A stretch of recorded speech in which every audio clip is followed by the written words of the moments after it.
പെണ്ണുങ്ങളെ അപമാനിക്കാനായിട്ട് ഇതുപോലെ കുറെ വധൂരി ജന്മങ്ങൾ ഉണ്ടായിപ്പോയി. ഇവളുടെയൊക്കെ സാമാനത്തിട്ട് കുറച്ച് തിളച്ച എണ്ണ എടുത്ത് ഒഴിക്കണം. അപ്പോഴും ഇവൾക്ക് ഇതൊക്കെ ഇതിൻ്റെയൊക്കെ വേദന അറിയത്തുള്ളൂ. നാറിമോള് കിടക്കയിൽ മൂത്രമൊഴിച്ചെന്ന് ആരോപിച്ച് 5 വയസ്സുകാരിയുടെ സ്വകാര്യ ഭാഗത്ത് ചട്ടകം ചൂടാക്കി പൊള്ളലേൽപ്പിച്ചു. പാലക്കാട് കഞ്ചിക്കോടാണ് ഈ ക്രൂര സംഭവം. വിവരങ്ങളുമായി പ്രിയ ഇളവള്ളിമഠം ചേരുന്നു. പ്രിയ, അതിക്രൂരമായ സംഭവമാണ്. എന്തൊക്കെയാണ് നമുക്ക് ലഭിക്കുന്ന വിവരങ്ങൾ?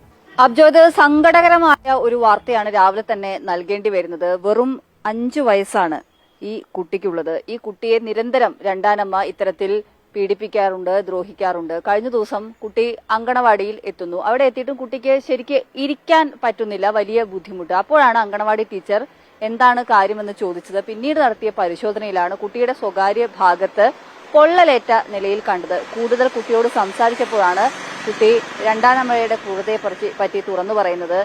2 ദിവസം മുമ്പ് കിടക്കയിൽ മൂത്രമൊഴിച്ചിരുന്നു, ഉറക്കത്തിൽ അറിയാതെ. ഇതിൽ വലിയ തരത്തിൽ കുട്ടിയോട് വഴക്ക് പറഞ്ഞു. അതിനുശേഷം ഒരു ചട്ടുകമെടുത്ത് അടുപ്പിൽ വെച്ച് ചൂടാക്കി അതിനുശേഷം പൊള്ളിക്കുകയാണ് ഉണ്ടായതെന്ന് കുട്ടി ഈ അങ്കണവാടി ടീച്ചറോട് പറയുകയാണ് ഉണ്ടായത്. അങ്കണവാടി ടീച്ചർ അപ്പോൾ തന്നെ പോലീസിൽ വിവരം അറിയിച്ചു. പോലീസ് എത്തി തുടർ നടപടി സ്വീകരിക്കുകയാണ് ഉണ്ടായത്. രണ്ടാനമ്മയ്ക്കൊപ്പമാണ് കുട്ടി താമസിക്കുന്നത്. ബീഹാർ സ്വദേശിനിയാണ്.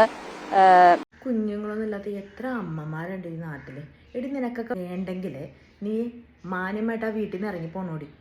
നീ ഈ കുഞ്ഞുണ്ടെന്ന് കണ്ടിട്ടല്ലേ നീയൊക്കെ ഈ വീടോട്ട് കെട്ടിയെടുത്ത് വന്നേക്കണത്. നീയൊക്കെ മാന്യമായിട്ട് ഇറങ്ങിപ്പോണം. അതാ ചെയ്യേണ്ടത്. നിനക്ക് ആ കുഞ്ഞിനെ നോക്കാൻ പറ്റില്ലെങ്കിൽ അല്ലെ ആ കുഞ്ഞിനെ ശിക്ഷിക്കാനല്ലേ നിനക്കൊക്കെ എന്നെ അധികാരം. നീയാണോടി ആ കുഞ്ഞിനെ ഉണ്ടാക്കിയത്. ഇതുപോലെ കുറെ ജന്മങ്ങളെ പഠിച്ചു വിട്ടാലോണ്ട് തമ്പുരാനെ.